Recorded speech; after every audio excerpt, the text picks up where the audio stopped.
Good afternoon, everyone. My name is Griffin here at the Motility Coffee Break webinar series.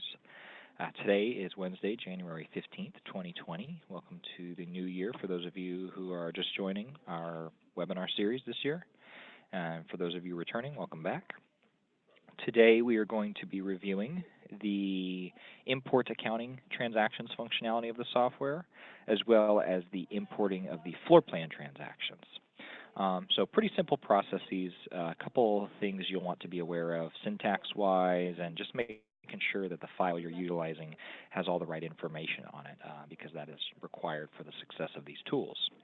If you have any questions, feel free. Typically what we'll do is once we're finished with the webinar, which should only take me about maybe 15 or 16 minutes or so to get through both of these. They're pretty quick features. We can spend some time at the end, reviewing any questions you have. So hold your Q&A or questions until the end. Feel free to type them in. However, I will wait to address them at the last, couple minutes of the session.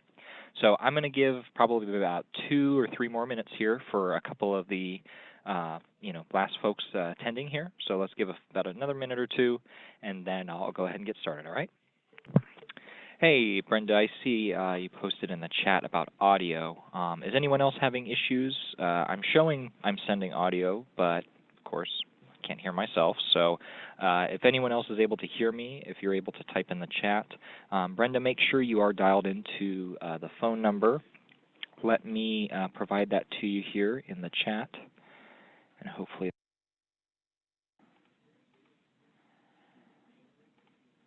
Thank you, Melissa. I'm going to go ahead for Brenda. I'm going to type in the number. Once you dial, okay, thank you, Tiffany.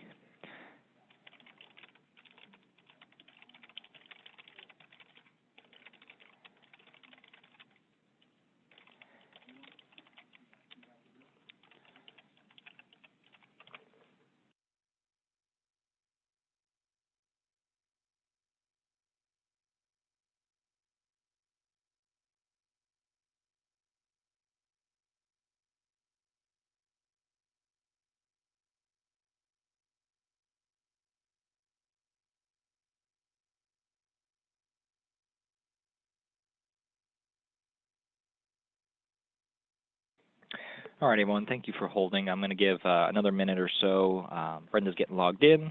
Anyone else who's having issues or if the audio is odd, check the chat panel. I put all the information in there.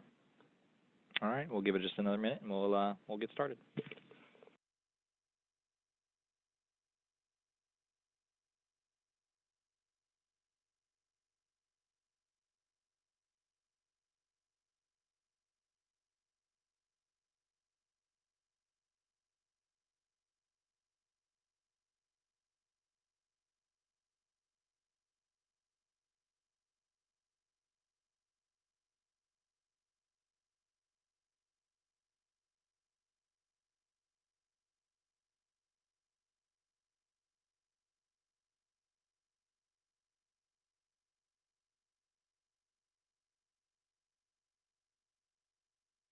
All right, everyone, thank you for your patience. We are recording this session. Well, let me double check and make sure. Yep, we are recording it, and these will be posted.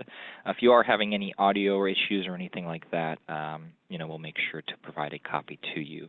But for those of you waiting, thank you. Let's go ahead and get started. I'm going to go ahead and share my screen here. We're using a demo environment. Excellent. All right, you should all be able to see my screen now. If there's any issue, definitely use the chat panel to notify me. But this is going to be hopefully a pretty short and sweet introduction into utilizing both the import accounting transactions and the floor plan interest transactions. So I'm going to start with the floor plan one. It's a bit easier to navigate, and it's pretty simple. So you don't need a template to utilize. Any Excel spreadsheet should work.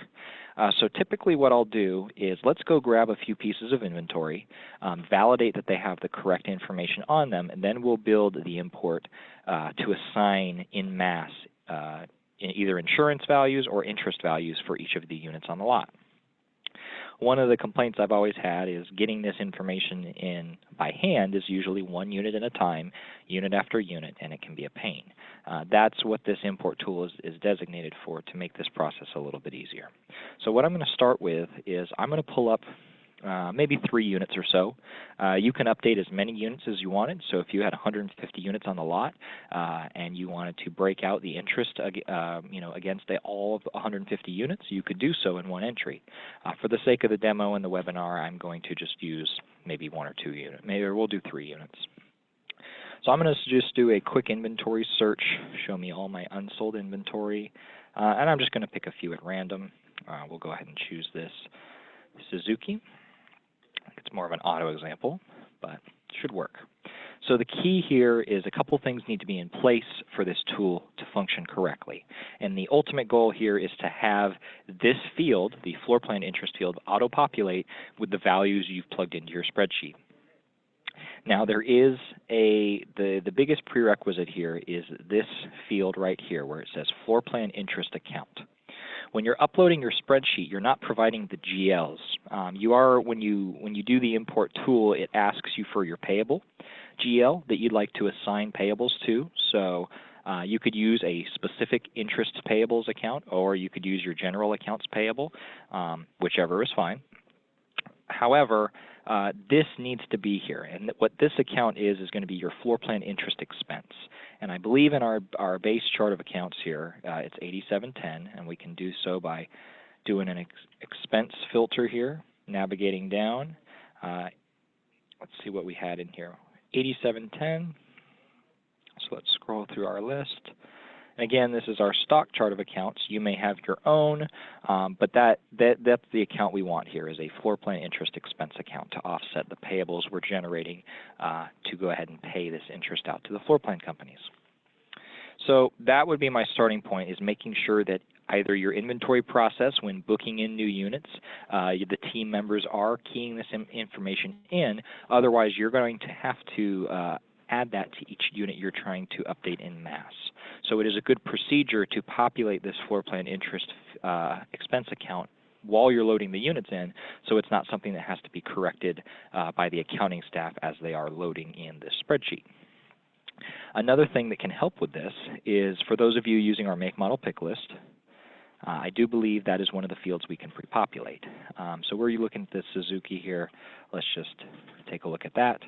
So my make model pick list record for this unit, if we scroll over, should have the GL floor plan interest account ready to be auto-chosen. So it looks like in this case someone had manually typed it in, but if I put this in the make model table, any time our staff books in a new unit of this make and model, it will auto-populate that. And I would highly advise using this make model pick list to making bulking in new units much easier, and putting this floor plan interest GL into every unit of that specific floor plan company will work just fine. Now, you can use the same floor plan interest expense whether you're flooring with MPT, Wells Fargo, TCF, any of the floor plan companies. You do not have to individualize the expenses per floor plan company. You could do so if you wanted, but it's much easier probably to just use one account. Typically, because the import is controlled by floor plan company, so if you had 3 separate floor plan companies you worked with that provided funding for your units, you would use 3 separate imports to handle the interest for each. But again, same interest expense can be utilized, so no need to create multiple GLs if you don't have to. So from here, go ahead and save that. Now I've got that in here. This is a company. Of course, I choose a unit in a random company. I'm going to go ahead and move this unit. For those of you not familiar, when you move a unit between profit centers, the system will generate an accounting entry to debit and credit this purchase price amount, or the cost of the unit, between profit centers. Now, this unit we're looking at does not have any accounting entries to date, so that's why we don't see that entry down here. But flipping the profit center here does move your balances between the store that the unit is residing in. So just something to keep in mind. However, we've got this unit. I'm going to mark down the stock number for myself, 1078. We've got a floor plan account. Looks good. I'm going to go ahead and pick 2 other units real quick at random. But there are a little bit, well, let's look back at our 78 because I do not remember. We're using a generic floor plan company here. The entity number is Floor. So I'll go ahead and write that down because we're going to want to assign floor plan interest expenses to one floor plan company. I'm not going to do 3 or 4 separate examples here. So I'm going to make sure that each of the units I am working with is assigned this floor company. And just I'm going to validate that that is the actual entity number. Yep, Floor. Okay, so again, I think the biggest pieces of information here to make sure this tool is going to work for you is the floor plan company being assigned and the floor plan interest expense being assigned. With those 2 in place, the import should work just fine. So let's do another unit. We'll do search, sold no. Let's scroll down the list here. Here's a Rockwood. Same thing. We want to standardize. I'm going to move this. This unit did have a journal entry, a check written to purchase, and then which was, it looks like, voided. So currently this has no values in accounting, which is fine for the purposes of this. But again, I'm making sure my floor plan interest expense is keyed into that unit. I'm going to save it, write down my stock number so I have it as a reference, and move on to one more example. Sold no. Let's find another ready for sale unit using my filter. One of these turtle tops should be just fine. So this unit already had it. It's already got my floor GL. Everything looks good. So I will write down this stock number, and this will be my 3rd example for this. All right. So what I have done is grab 3 stock numbers that are ready to go for this import. What I'd like to do now is create my spreadsheet. Now, we could create a template. I do have a test import ready to go for when we do our accounting import. And you could create a file called Floorplan Interest Template. Realistically, you don't even need one, and I'll show you why. It's very simple. I'm going to be using LibreOffice Excel. You could use normal Excel. Google Sheets would work. Any of those spreadsheet software should work just fine. But what I'm doing here is I'm creating 2 columns. I apologize if that's a little hard to see. Let me zoom in a bit. So I have a stock number column. So I'm taking my 1st unit, the Suzuki, my 2nd unit, the Rockwood, and then the 3rd unit we have there. So those are my 3 stock numbers. Now column B is your floor plan interest expense you're assigning by unit. So I've heard from some folks that you may receive a monthly invoice from the floor plan company, not itemized. It's just simply telling you the total amount of interest expense you are expected to be paid. If that's the case, that is fine. Let's say it's a $1,400 invoice. Could be more, could be less. The key here is you can do this and distribute the amounts individually, or if you do get an itemized report showing the individual units and their floor plan expenses, you could type them in by unit. A lot of times what I'll frequently see done is the lump sum divided by the total number of units. So I have a $1,400 invoice for interest divided by my 3 units, puts me at about $466.66 for each. Obviously with some rounding to be accounted for, but we'll just go ahead and put this in like that. Okay, so we could even round up just to be a bit more accounting kosher. Okay, so pretty simple so far, right? We have 2 columns, column A, which is our stock numbers column, column B, which is our interest column. So I'm going to go ahead and save this. I do believe it can stay as an XLS file. That should be fine. And I'm going to call this Floorplan Interest Import. I'm going to save it to my desktop. Okay. So I've got my spreadsheet. I am ready to import. So now we're going to go ahead and navigate to the tool. It is in the Accounting module, in the Tools menu.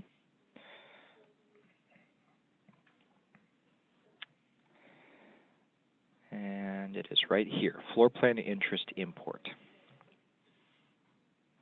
Okay, so we have a couple fields to fill out, and that is, of course, which floor plan company's interest are we assigning out to payables? In this case, it's the floor company, or the entity number of floor. The file location is where we're navigating to. So I'm going to go to my desktop and pick my floor plan interest import that I've just created. My stock number column, well, it's talking about the columns in Excel. So column A was my stock number column, and column B is my interest column.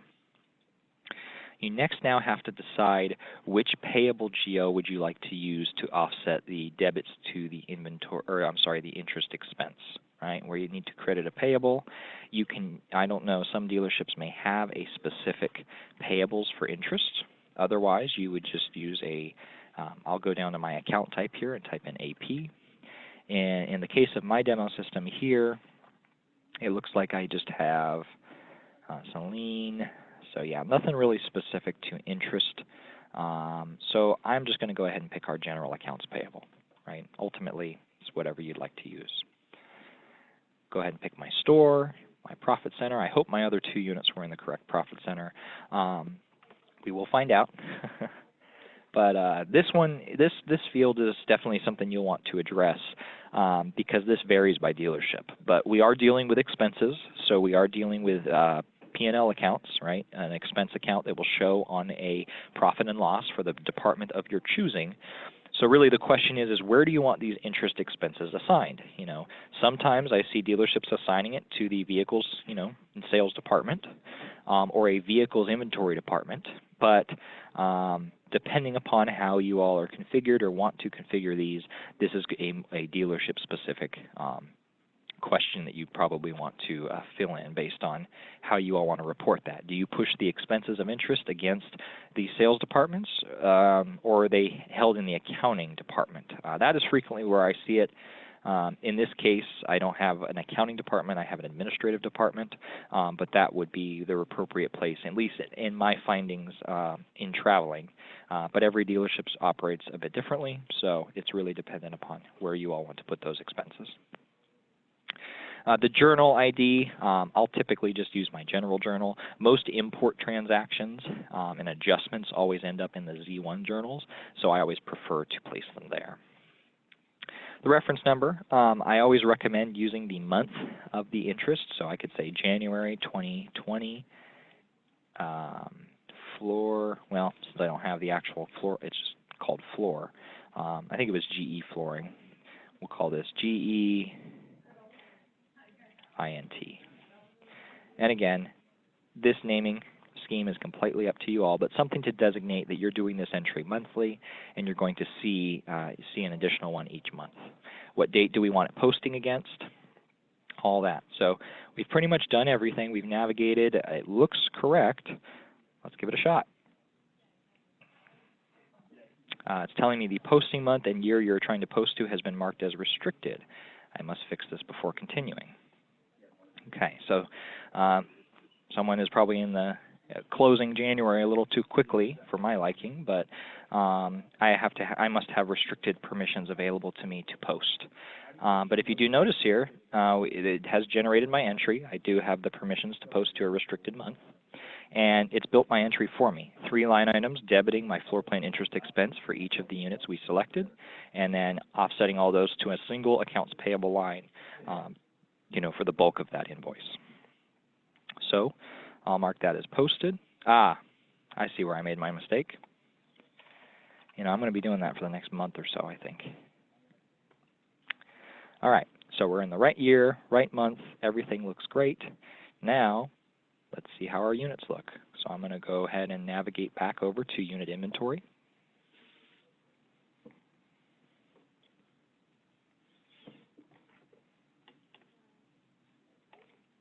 Go ahead and pull up one of those stock numbers. Go to my financial tab, and you can see the floor plan interest amount I have signed is automatically populated in the floor plan interest bucket, plus any flat fees we have decided to key in to give me my total interest accrued on this unit. Okay, we'll check the other two, 100,847. Same scenario. and then 100,204. So they all distributed correctly. In payables, I would find that interest amount, and I can show that now. But again, the key is really making sure that account is there. If it is not, and you run that spreadsheet, you're going to get an out-of-balance transaction, and the units, without it posted, you won't find it here. And the main culprit is not having that floor plan interest account assigned prior to doing the import. So that's at least what I have found. But if you run into any other issues with the import, let us know. But that's usually the biggest control that I find, that prevents from going forward. In the case of the payable, well, we went into our check writer. Let's pull our flooring GE floor plan entity, and then if I look filtered for my January interest, there's my $1,400, 1 cent for my rounding that I did, ready to be paid. And you could either cut your check or mark it as printed if you did an electronic wire to pay this, and we would be all squared away for January, ready to complete another one for February. Something to keep in mind, as you go month over month with this floor plan interest, it might be useful to you to keep the spreadsheet that you're importing and just simply update the floor plan amounts, or I'm sorry, the interest amounts column, and just leave the stock numbers. So and the only time you'll need to adjust this is as you sell these pieces of inventory or you acquire new ones. But I would continue to leave the stock numbers that you utilize in here until they sell, because that way you don't have to keep creating this spreadsheet month over month. Okay. I did have a quick question pop up imperative to what we're talking about. Tiffany asked, can we show how we get to the import box again? Absolutely. It is in the accounting screen. Typically any import tool we have is going to be found in the tools section over here. So both the accounting transactions, which we're about to cover, but the one that I just utilized, the floor plan interest import, is right there. And then once you pull it up, you go ahead and fill it out just as we did. So I would say don't get in there and key in a 400-unit spreadsheet and try to import it and have it fail. Practice with just a 2-unit entry, kind of like I did, or a 3-unit entry. Import it, see how it looks. If everything came over okay, feel free to delete and void that transaction if it was just some random stock numbers and figures. But now you know next time when you're ready to import, you know you've done it correctly and you've got everything set up. But as you can see, it's pretty straightforward, and I believe as long as you attend to what I talked about in the beginning with making sure your floor plan interest expense is keyed in, that is the biggest issue I've found with folks trying to utilize this tool. Okay, so that was the floor plan interest import. Now, we could actually have done this exact same thing through the other tool that we're about to talk about, the accounting import transactions. This tool allows you to import to any GLs you want, including that floor plan interest. So you could use this tool for the same thing we just showed, but it's a bit more simplified the other way. I would continue to do your floor plan interest / insurance expenses with the first tool I showed you.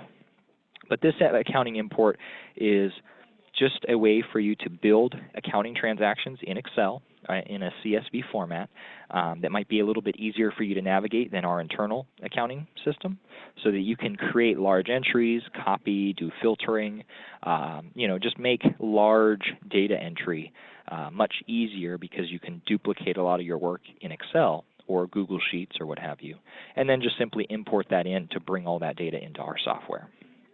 So the spreadsheet part, filling it out, it's just like our journal entries, which I'll show you in just a moment, so that part's pretty easy. The trickiest part I find is getting your syntax right. And what I mean by syntax is there's quite a few things that can prevent this tool from working, and it could be misspelling of a department or a character length. In our software, you can only have a reference number of a certain number of characters. I think it's less than 25, but might be under 20. Well, we'll find out, and I have certainly found out as I try to do an accounting import, because when you're on a spreadsheet, it's very easy to type 30, 40 characters expecting that to import, and that can break the importer simply because since our system doesn't accept a reference number over a certain length, The spreadsheet import cannot get around that same rule. So there's a lot of things you'll have to account for. In this case, this instruction tool should help. So let's read through it, and I will show you the spreadsheet. And long story short, we can make available to you all a copy of the template that's going to work in its own format.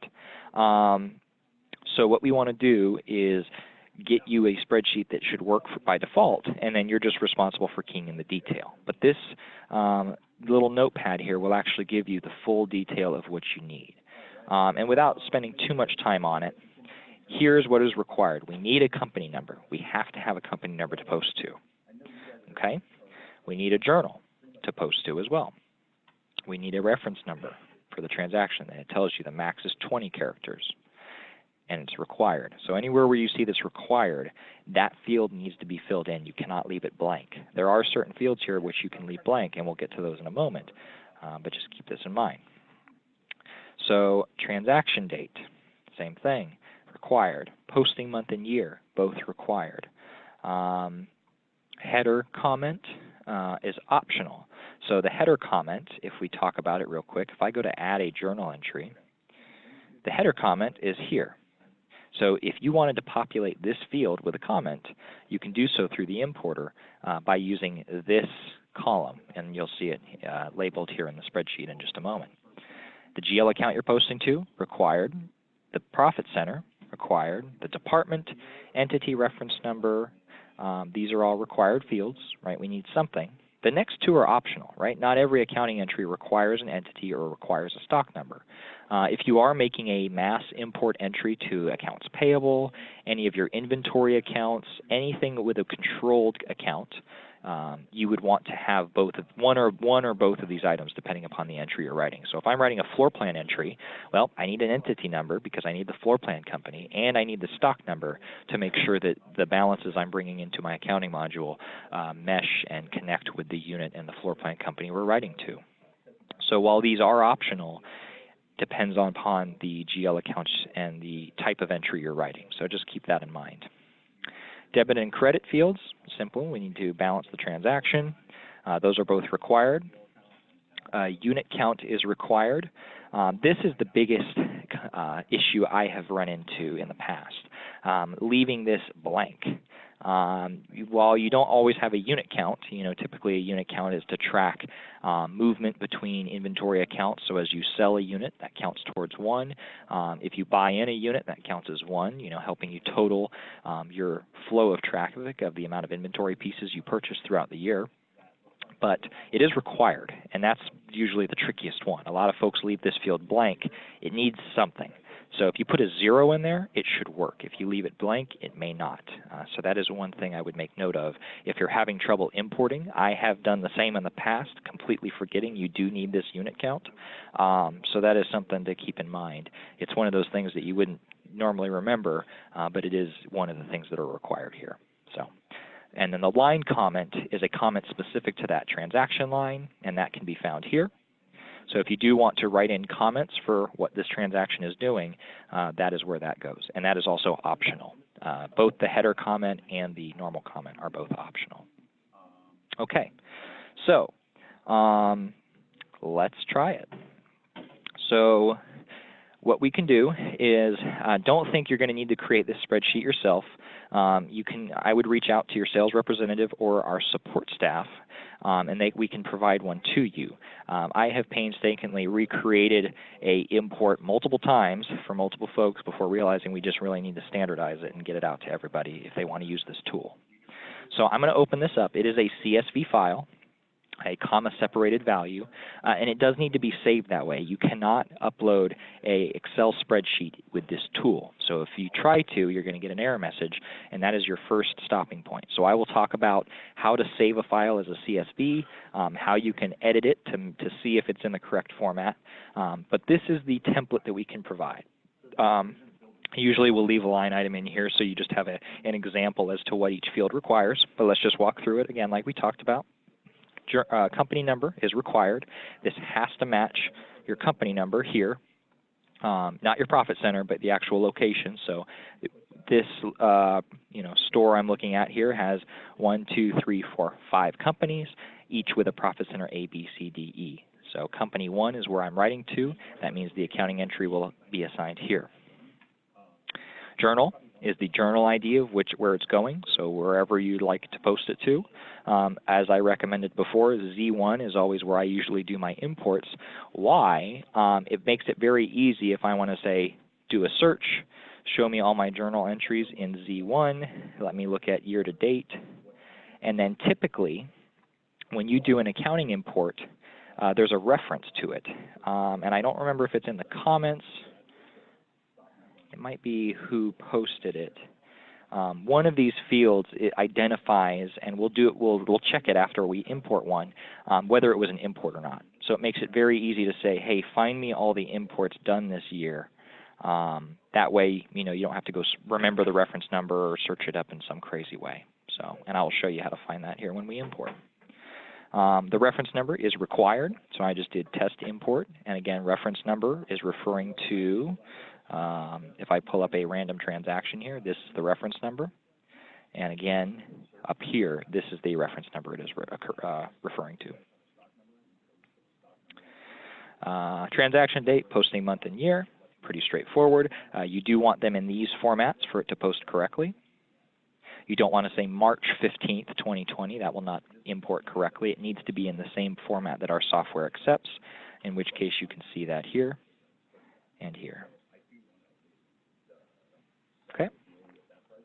Header comment, not required. I'm going to leave this blank. The GL accounts. So in this entry, I am debiting the inventory account for $150, and I'm writing a credit to our parts and service adjustments cost account for $150. So this type of entry would maybe be a, hey, we forgot to create a receiving ticket for a part worth $150.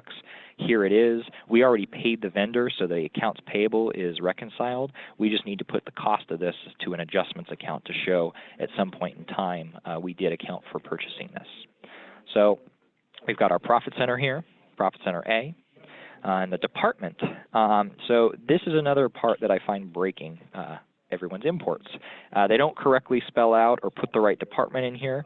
I have actually put the incorrect department here ahead of time because I'd like to show you what an error message looks like on your importer and how you can use the error message to find where in your spreadsheet the problem's coming from. Because you could have a 400-line transaction here that you're trying to import, and finding which line is breaking it, and it referencing which line it failed on will help you quickly adjust and fix that import so it does upload correctly. The entity reference number, usually an invoice number or a unique identifier for that particular transaction, and that in this case, these are the reference numbers here. This is a deposit number for this transaction, and this is a deal number. So as you can really see, this import just follows along the logic of our how our transactions normally look. Entity number is not required. Both of these accounts are balance sheet accounts. Well, actually, I am wrong. This is a cost account. However, these are not scheduled accounts, so we don't need an entity. Yes, I could put the vendor of who we purchased that part from, but not required. Same thing for a stock number. These aren't for a specific unit, so there's no need for me to assign it or schedule it to a specific stock number. My debit and credits field. Now, I have used this in a number of, I've used a currency formatting. I've also used a non-currency formatting. I am curious to see, I can't remember, I believe the currency formatting should work just fine, but we will find out here and troubleshoot to get it correct. My unit count is missing. That would probably also cause an error, so again, we need something there, even if it's just a 0. And then line comments is an additional comment field per line item. That is coming from this field here. So just keep that in mind if you do want to utilize that, but it is completely optional. So with this in mind, you can leave the header here if you want. I'm going to go ahead and save this. It's already saved as a CSV. If you do not know how to save a file as a CSV, you can take any spreadsheet, whether it's an ODS, XLSX, any format that uploads into Excel, and you can save it as, and your choices in the Save As type, you should have .csv. Keep in mind some of the newer versions of Excel have additional versions of CSV like MS-DOS, Unicode. Typically you're looking for the text version, but as long as your file format is .csv, it should work. Okay, I'm going to go ahead and replace it with my newest one. I know this one is going to fail, remember, be from my departments, so let's show what that looks like. Okay, so we're ready to import. We're going to go to our Tools, Import Accounting Transactions, browse to the file. It's on my desktop. If you need to bring the, if you're working on this on your local machine, you will need to copy it and move it to the server, as our importer is only searching within the server here. So if you have multiple, I don't know if that actually worked, if you have multiple sessions here, you do need to bring the device onto the server, or I'm sorry, the spreadsheet onto the server. Let's open it up and hit the import file.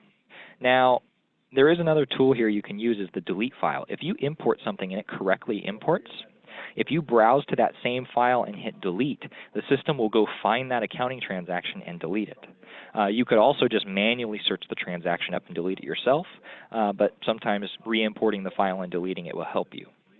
The tool also knows when you have imported a file more than once, and it will warn you that it has already been uploaded with a certain reference number that it will give you. So, in case you, did I import this yesterday, yes or no, the system should remind you, yes, you did, or if you don't get an error message, it should be fine.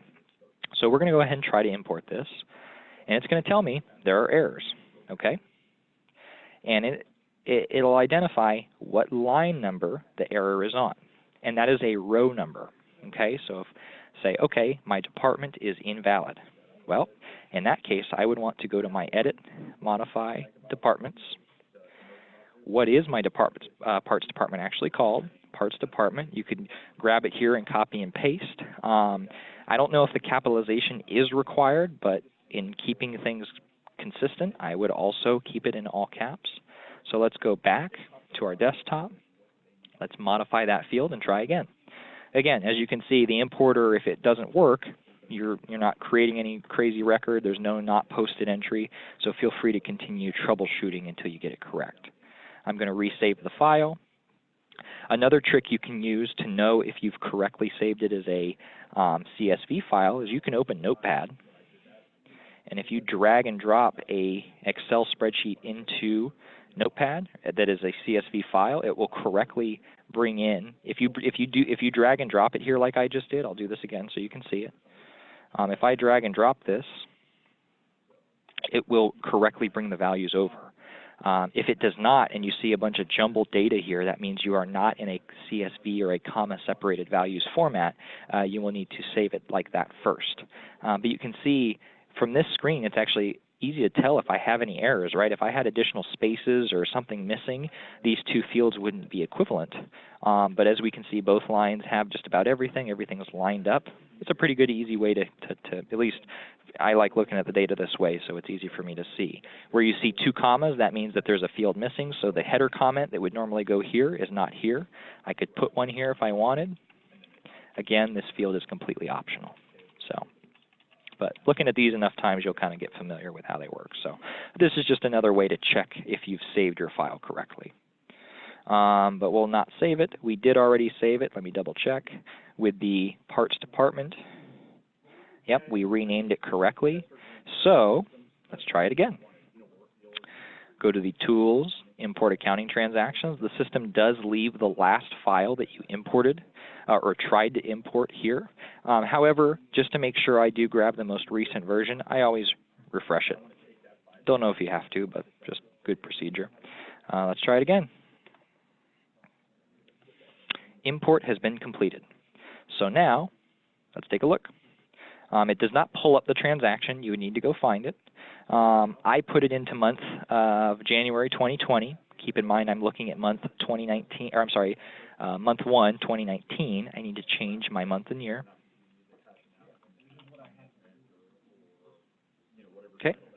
We'll go to our general journal. There is our test import, and it generated the entry, but it did not post. And the reason why is there is a comment requirement on the PNS adjustments account. This is something I frequently see. Hey, why did we put $150 into this cost account? And this is to, no one received this $150 part into inventory, right? So if there's ever you're auditing as to why these cost transactions are in there, now you have a reference to it. So I've corrected that. I will mark it as posted, save it, and we're done. It would have taken me half the time to do this by hand if it was a 2-line entry. So the accounting import is not designed for you to replace working out of accounting for 2, 3, 4-line transactions. 15, 20, maybe 50-line transactions, absolutely, this will save you time. Another advantage to your import is your ability to do something like this. Now, if you notice, the file I imported is gone. It moves it to an archive file on your desktop. So you can always refer back to every file you've ever imported into the accounting software. Now, I would make a copy for your own records and put them, somewhere where you can always navigate to it, but the system will always compile them for you. But what makes this type of entry really nice is, let's say I had to make, something like this transaction 60 times. Well, it is much easier to do something like this. Copy the transactions. If you highlight the fields you want to copy and you hold the Shift key, it just copies over what you've got on the first line. So if you're making duplicate entries, sometimes shift copying and controlling everything is difficult. Sometimes if I have 50 line items, they're all on the same date, I just hold Control. It's Control, not Shift, I apologize. Hold Control and you can copy this down. So instead of rewriting company 1, Z1, test import 50 times, just hold Control and drag it down. Oops. Oh, I think you need to do it one at a time, which is probably for the best.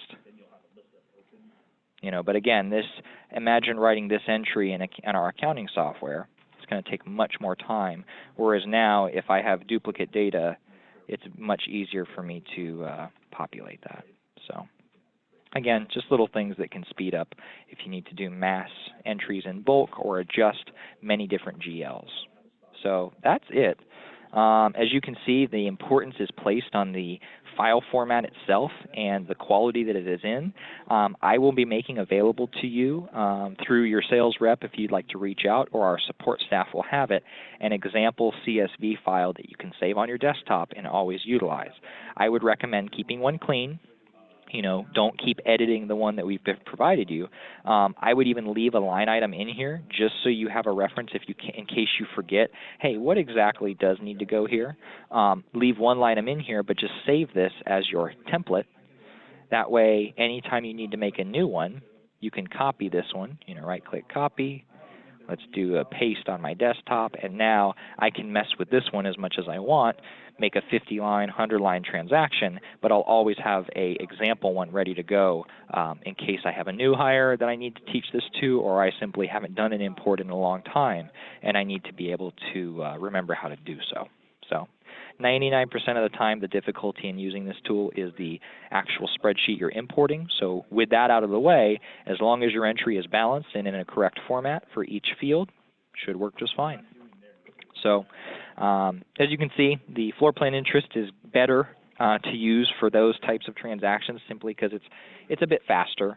But the accounting import allows you to do any GL, any transaction length that you'd like, and it's just simple as plugging it in and importing it. So I'm going to go ahead and, well, let me show one other thing, and then we've got some Q&A here to cover. I do want to show you what I talked about in searching it. If you look, you can tell when a transaction has been imported based on who it's been posted by and the comment. It tells you which file was uploaded, and it was posted by an import. If I need to see who did the import, you can see from the history who actually imported this. So while your posted by won't tell you who actually imported this, the transaction will still have the history here. Now, I want to show for the year all my imported entries. Well, search transactions, Z1 journal, we're going to do a refresh. And then, like we talked about, if I scroll over, let's see if my posted by can identify import. There we go. So if you did a search and you said, hey, show me everything import or posted by the import field, now I can find every transaction that has been imported. In this case, it was just the 2 line items that we just did. So just a way for you to navigate in case if your journal entries are getting messed up and you're seeing them from imports and you don't know who's doing them, this is an easy way to find all imports, and then you can go line by line and find who exactly is historically importing these transactions. All right, so I'm going to go ahead and leave the last about 10 minutes or so for questions, and I'm going to go through our Q&A as I receive them. It looks like I have 2 outstanding. Melissa had asked, can you provide an email address in order to request an import template? I would just use our support@motilitysoftware.com.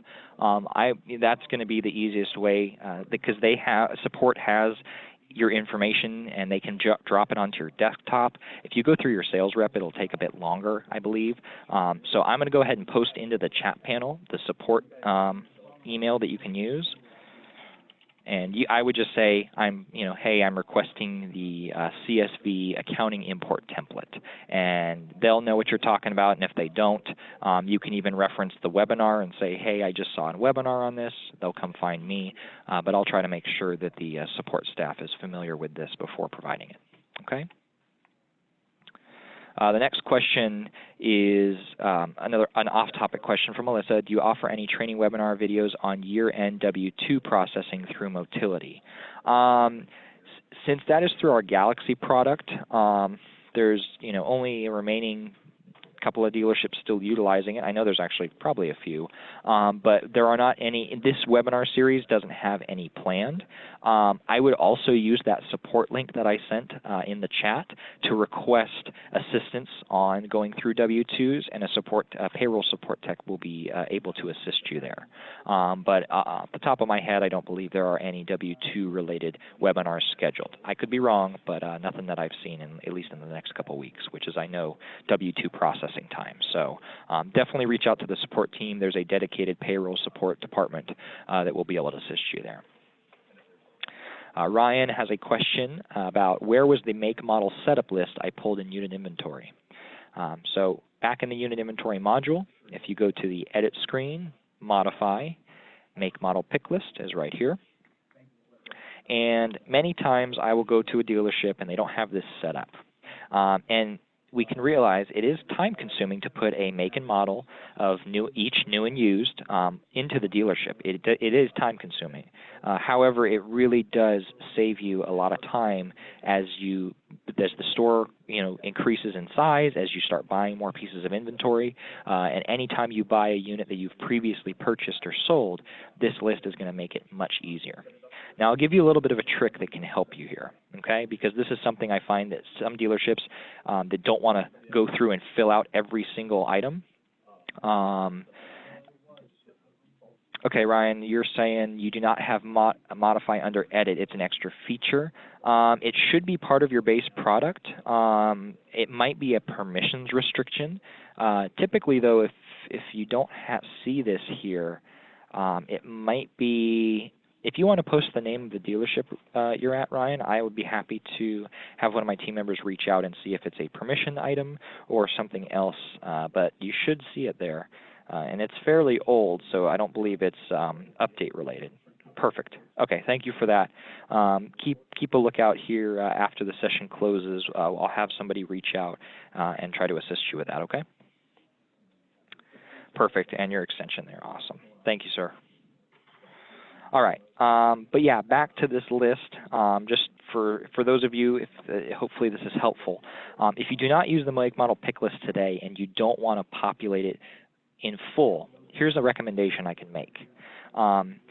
This is dependent upon your GL setups. If you are vehicle type specific, I would do something like this. If you had GLs specific for your fifth wheels, you could leave make and model blank, and the reason I'm doing 2 is I want to create a new and used for each, right? So when I'm buying a fifth wheel, so when you're adding a new piece of inventory and you pick the type of fifth wheel, Now, in your make and model drop-downs, you're going to see both of these line items. Now, the make and model field is blank. You're going to have to type it in. But what this allows you to do is say all fifth wheels we book in, populate these fields. Well, maybe we only purchase fifth wheels from TCF Financial. So put TCF as the entity number for Floorplan Company.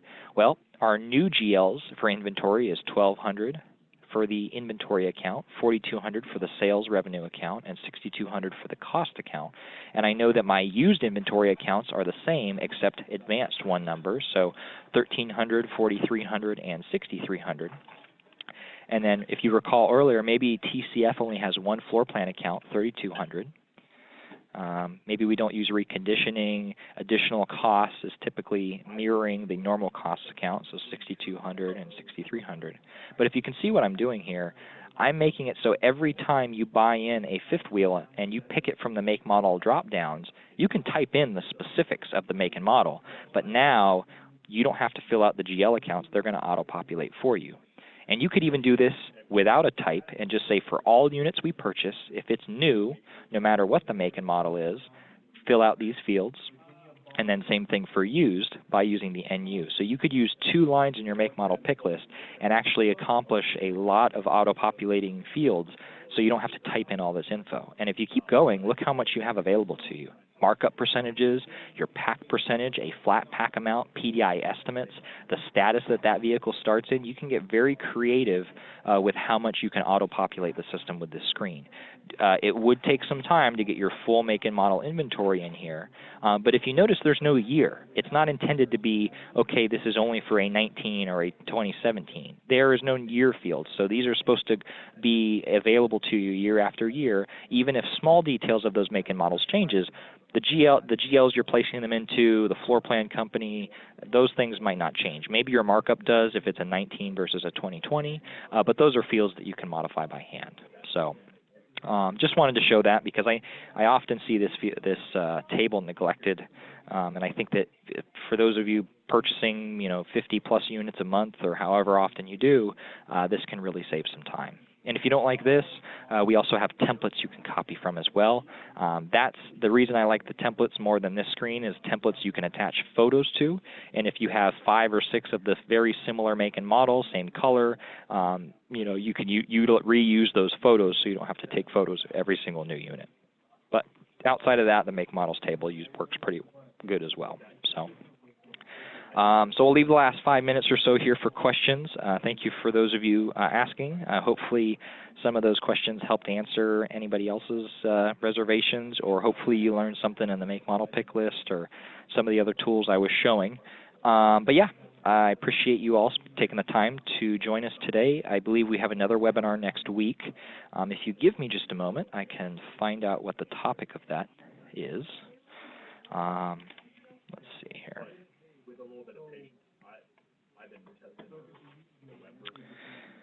Let's see. I see you raised your hand, Brenda. Let me see if there's a way for me to... I unmuted your phone. I don't know if that's going to allow you to talk, if you want to try. I tried unmuting you, but it will not let me. I think you need to unmute on your machine near where your audio is, but... If you're talking, I cannot hear you. I do not see the mic moving, unfortunately.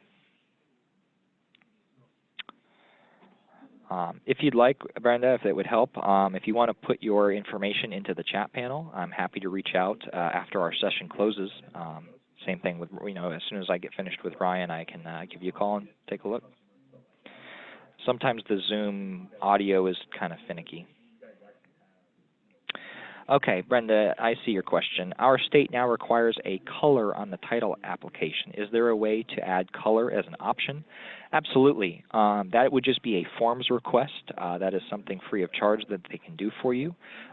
You can use that same email that I posted in the chat earlier. I'll also bring it up onto the screen here just so everyone has it, for those of you who don't. The support at Motility Software. Hopefully I spelled everything correctly. Motility, yep. If you email this support number, or I'm sorry, support email, Brenda, and mention, hey, I'm looking for a forms change. Our state requires the interior or exterior color on the title app, whichever it may be. And what you'll probably have is our forms department will reach out to you and see if there's a specific place you want it, or in wherever they see that it can fit on the title app, that would help. And the way that you could speed up this request, Brenda, is to provide a copy of your title application to the support email. So if you email this support line with a screenshot or an example PDF of the form you're looking to change, you could even print it out right on the form where you'd like the field to go, in pen or a red highlighter or something, and then scan that and send that to our team.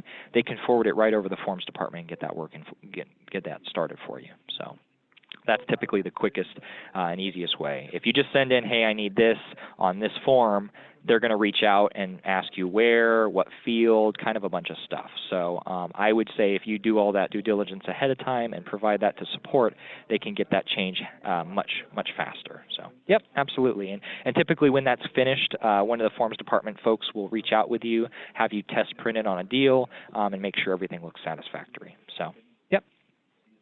And then Ryan, I will reach out to here as soon as I get this video parsed. So when I close the session here in a minute, it'll take a little bit to create the video, and then somewhere on our website we are providing these links. Don't ask me, I have no idea where they're going, but I did record it, so it will be found somewhere.